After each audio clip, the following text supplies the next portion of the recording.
Let's move on to the next area, which is the command panel, which is this particular tool that you can see here. As I said earlier, it's quite an important area, Max. It's equally as important as the main toolbar.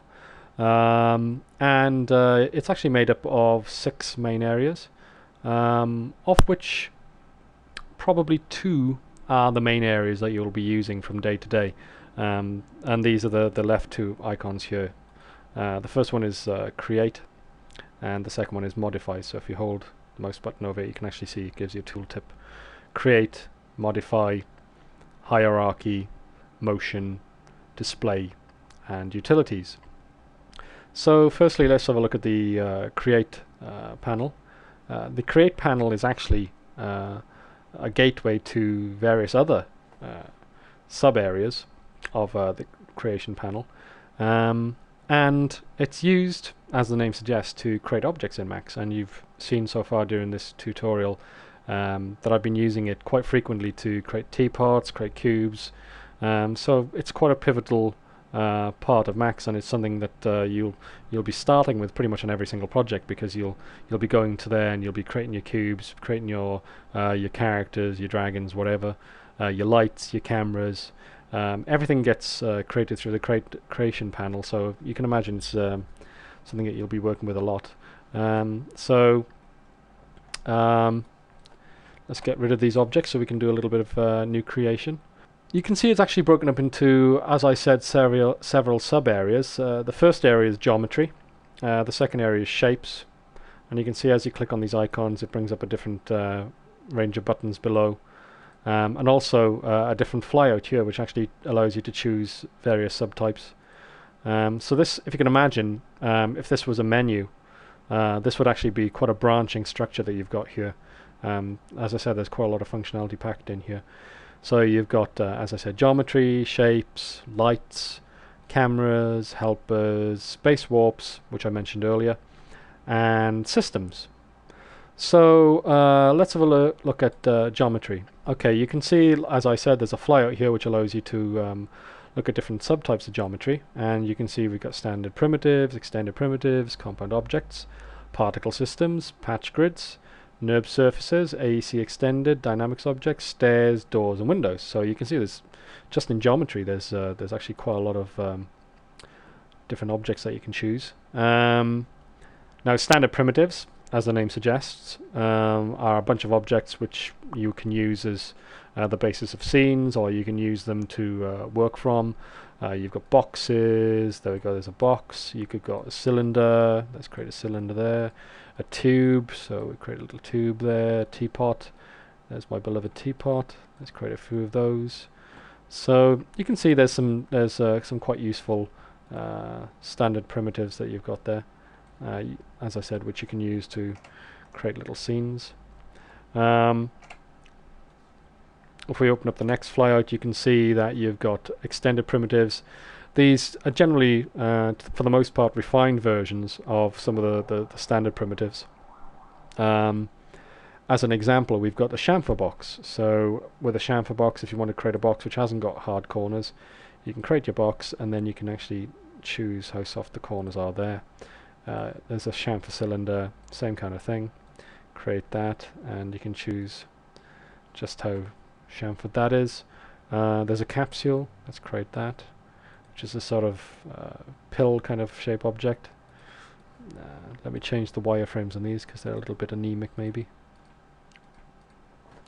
Okay, so there's a capsule, a Gengon, which is sort of, there we go, we can chamfer that. That's a Gengon, pretty strange name. A spindle, which is actually pretty much like a capsule, but this time with pointed ends. So again, you've got some pretty useful basic objects there. Let's have a look at an oil tank. There we go. So similar in some ways, I suppose, to the capsule. Again, quite useful primitives. Maybe not quite as useful as the standard primitives, but there you go. Compound objects, which are a class of geometry in all of themselves. What these generally allow you to do is to take 2 objects or a bunch of objects and do something special with them. So as an example, Boolean is quite a common want to do. So let me just give you a quick example of that. Create a box, let's say, and we want to cut a hole out of it, which is spherical. So we've got these two tools. I'll make this sphere a little bit more refined. Use 3D view to shaded view to actually make sure that they're intersecting each other. And now I'm going to get this cube. I'm going to go to compound objects, Boolean, and I'm going to do subtraction, and I'm going to pick this sphere to subtract from the cube. There we go. And it's cut away the shape from the cube. So there we go, max booleans. Not as bad as a lot of people make them out to be. Just have to get used to how they work exactly. So let's get rid of that object. Those are compound objects. We have particle systems, which are something that we'll come to in the second half of this DVD, which you can create as easily as that. And you can see you've got particles flying out of it. Useful for creating, lots of different particle effects like snow, rain, dust, fire, smoke, those kind of things. We'll get rid of that for now. Below particle systems we have patch grids, which are a different type of surface. Most of the time in Max you'll be working with polygonal objects, but Max does actually offer higher order surfaces. In this case it offers quad patches or tri patches, and with these, if I create one, oops-a-days, let's go and do that again. You can see that it's got little handles, and it actually acts like a patch. There we are. So it's actually a soft surface, and it's got control handles which you can modify. So you can oops, let's do that again. So that way I will use the axis tools, which is a little bit better. So you can move those around, and there we go. That's a patch surface. Specific geometry type which you might use for modeling certain objects. Below patch grids we've got NURB surfaces, again, which is more of a sort of parametric surface, similar to the sort of thing that you might see in Maya. Maya is a very NURB-centric package. Max has NURBs, but they're not particularly good. So most of the time people users of Max don't really use NURBs that much, but they are there if you want to dabble with them and you want to try modeling with them. And to be fair, most of the standard primitives in Max will actually convert into a NURBS object. So for instance, if we take a teapot, there we go, create a teapot, right click on it, and we'll convert it to NURBS. And now it's a NURBS teapot. So there we go, you can see it's actually converted it into a NURBS surface. So those are NURBS surfaces. AC extended, these have been merged into Max in recent versions, and they're basically for the architectural visualization part of the user base, and they basically have things like foliage, primitive trees, primitive railings, walls, and these can be used with the other architectural objects, which are actually written to be quite smart. For instance, you can create a wall, and if you create, for instance, a window and put that into the wall, it'll actually make a hole in the wall automatically. So they're actually quite useful tools. So you can see you've got these AEC extended objects, stairs, doors, and windows. They're basically the four architectural geometry groups which you can use. And then you have dynamic objects, which are more legacy these days. These were actually created for the original dynamic system in Max, which isn't really used anymore. These days people use Reactor, which is a much better dynamic system, something which is much more versatile. So basically you can pretty much ignore the dynamic objects. They're not, as I said, they're not really used anymore. Okay, and that's it for geometry. The next type of creation that we can do, we can create shapes. So there are two types of shapes. There are splines and there are NURBS curves. NURBS curves are used to create NURBS surfaces, which, as I said, have many limitations in Max and aren't very well featured. So generally most people don't use NURBS curves most of the time. However, splines in Max are very well featured and have been a core feature since version 1. So most of the time you will actually be creating splines. As an example, you can create a spline from scratch, but just by using a line. So let's create one here. There we go. And go back to the beginning to close it. Yes, I want to close that. Let's get rid of that. Oops, we have to...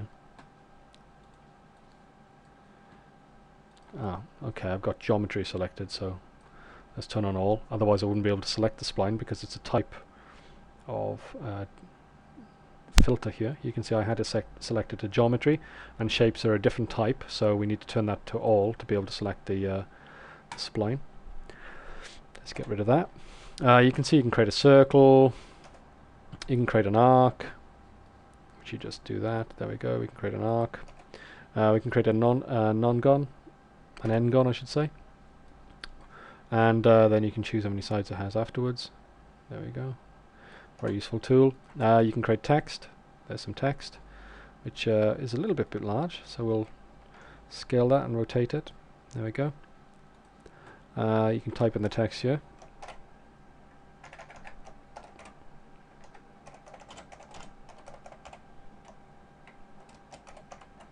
There we go. There's a spline, which you could use to do various things with. You could extrude that and make a model from it. So there's some text. You can create a section, which is used in other tools. You can create a rectangle, which is pretty basic. Ellipse. Donut, which is pretty useful. There we go. A star. Again, you can choose how many sides here. That's actually a pretty useful tool. Or you can create a helix. So we'll give it some height. Actually, let's do that again. There we go.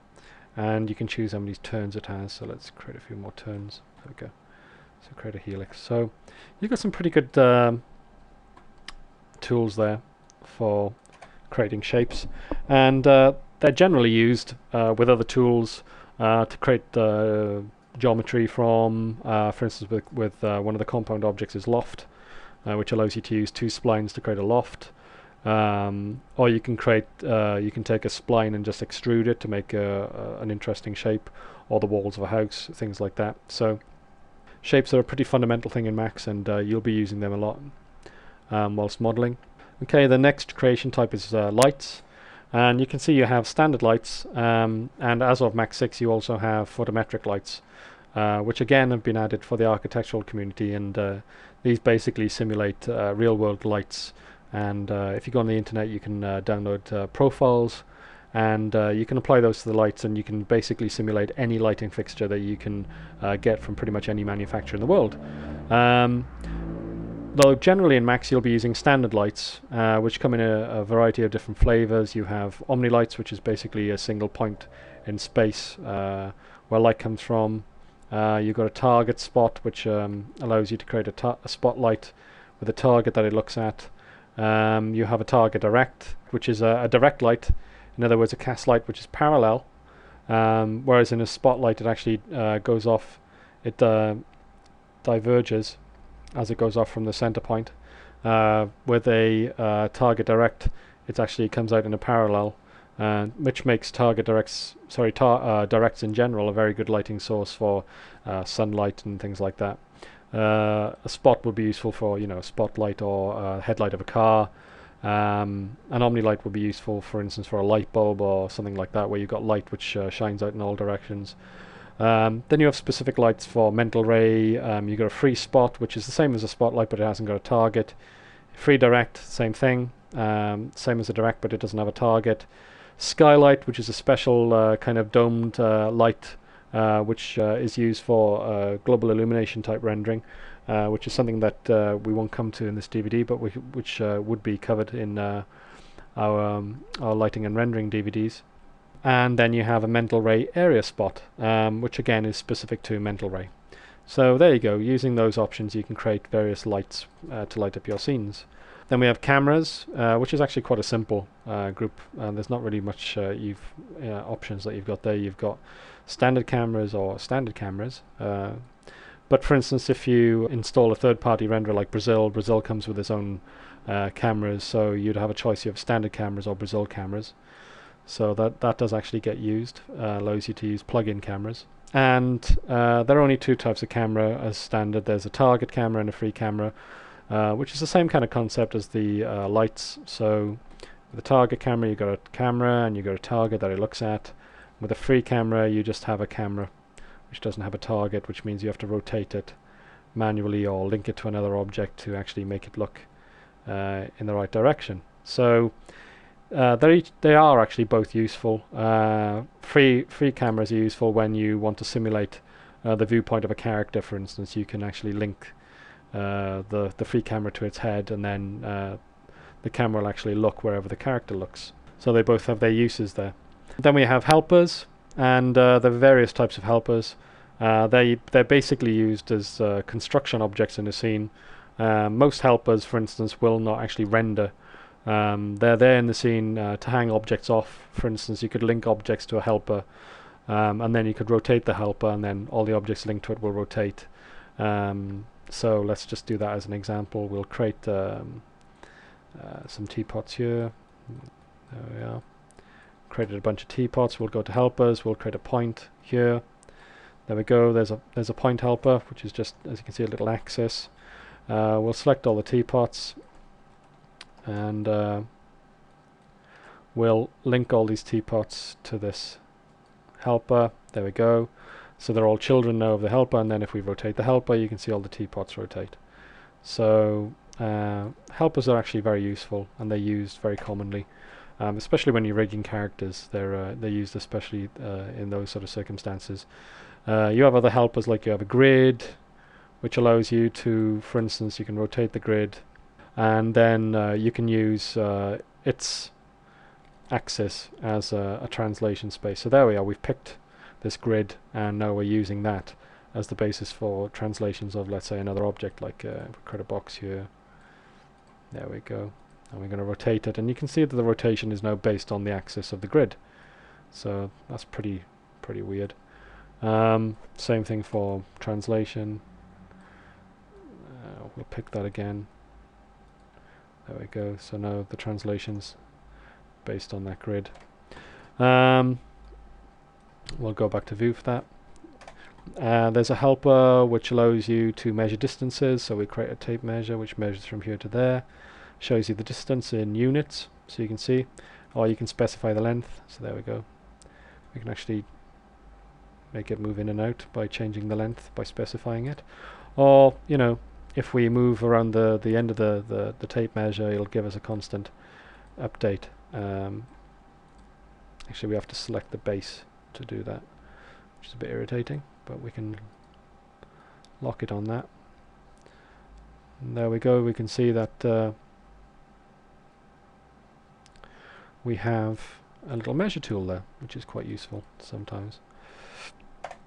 Okay, we'll get rid of that. Underneath helpers, you also have atmospheric apparatus. They're used for various volumetric rendering effects when you're rendering smoke or fog. You can limit the smoke and fog to a particular area and use atmospheric apparatus for that. You've got one which is shaped like a box, or shaped like a sphere, or shaped like a cylinder. So you have quite a few options there for atmospheric apparatus. You've got camera match, which is used for matching a camera that you may get from a client. Assembly heads, these are actually, you can actually create light fixtures, again, which is a feature which has been added for the architectural customers out there. Manipulators, which is something that we hit upon earlier. Let's create a slider here and turn on manipulator mode, and you can see that we can now move that slide up and down, and we can actually link that manipulator to a parameter of an object, and basically control that parameter. Instead of, say, moving a spinner up and down here, we can actually move the slider here on the screen, and that will actually update that parameter, which is useful for doing characters, or, you know, parts of a car, opening doors, things like that. Quite a useful little rigging feature there. We can select it and delete it. And we've got different types of manipulators. We've got particle flow helpers, speed by icon, and find target. They're basically features of the new particle system in Max called particle flow. And they're generally created automatically by particle flow when you choose certain options in it, so that you don't generally create those on the fly. VMRL, those are for the web users out there, which is a 3D interface to web pages, which was specified as you can see by the name 1997. Doesn't seem to be used that much these days. It was an interesting idea at the time, but these days it's not really used that much. And you can see you've got Reactor, and this comes with a bunch, quite a few different types of helpers which are used by the Reactor dynamic system for simulating things like boxes falling down stairs, or cars crashing, or something on a spring wobbling around. You can do various dynamic simulations using the Reactor system, and all these helpers are used for that. Okay, let's move on to space warps. We have a flyout which has subtypes of space warps. The first type we have are forces, and as mentioned earlier, these are used by particle systems to simulate things such as drag, gravity, wind. There's one here for doing vortices, so quite useful for doing whirlwind type simulations. And these are used a lot with particle flow, and in fact the older legacy particle systems that you can still get with Max, but generally these days, because it's so much more flexible, people usually use particle flow with Max 6 onwards. We have deflectors. Deflectors are there are various types of deflector which are suitable to different circumstances. Again, these are used by the particle system to basically make particles bounce off objects. So there's an S deflector which is a sphere deflector, and is used basically just for spherical objects. So there's a deflector which is just a plane-based deflector. Or there's the U deflector, which will work off any mesh. So you've got quite a bit of variety there in what you can do. After deflectors, you have geometric deformable. These are generally used with actual geometry objects, and they will create objects which you can use to then modify those pieces of geometry. For instance, bomb will blow the geometry apart. Wave will make the object wave around like it's made of water. Ripple will do a similar kind of thing. So yeah, you've got various deformation tools there which are actually quite useful for different circumstances, and they're very easily animatable. You have modifier based, which are basically world space versions of various modifiers that you have. These are quite an advanced feature, and it's the sort of thing that we'll come to in probably another DVD where we talk about procedural methods and working with animation in Max. We have Reactor, Space Warp, which is just water, and that's used to simulate the reactor's water system. That just creates a little helper that can be used for simulating that. And then we have particles and dynamics, and in this case we have a vector field, and I think that's actually used by I think it's Character Studio or possibly Reactor. I'm not sure. It's something that isn't used very often, but is there for when you actually do need to use it. And finally, in creation we have systems. There aren't many systems. There are bones, sunlight, biped, ring array, and daylight. The ones that you'll be using the most, if you own Character Studio, you can use biped to create a skeleton and then rig a character using that. If you don't own biped, then you'll be using bones. So let's create a bone. There we go. Created some bones there, and then you can use IK on these bones or forward kinematics to actually rotate the bones around and create characters from. So there you go. You can see there are actually quite a lot of options in the creation panel, and it's a very deep area in Max, and something which is probably worth going through and just trying out each one of these options. And something I can also recommend, this DVD is designed to get you going with Max, but something that you should probably do is actually go through the actual user reference which comes with Max, which is very good. And what you can actually do is you can go to the user reference, for instance, and do a search, and we look for space warps, for instance. Let's do space warps. Space warps. There we go. And Max produces a list of all the pages which have references to space warps, and it goes into some detail here on all the various space warps, and we'll give you a very in-depth description of what each one does. So, you know, once you've finished this DVD, please go through the online help and look at as many areas as you can and get all the real in-depth information there on each different area. It really is a very good resource.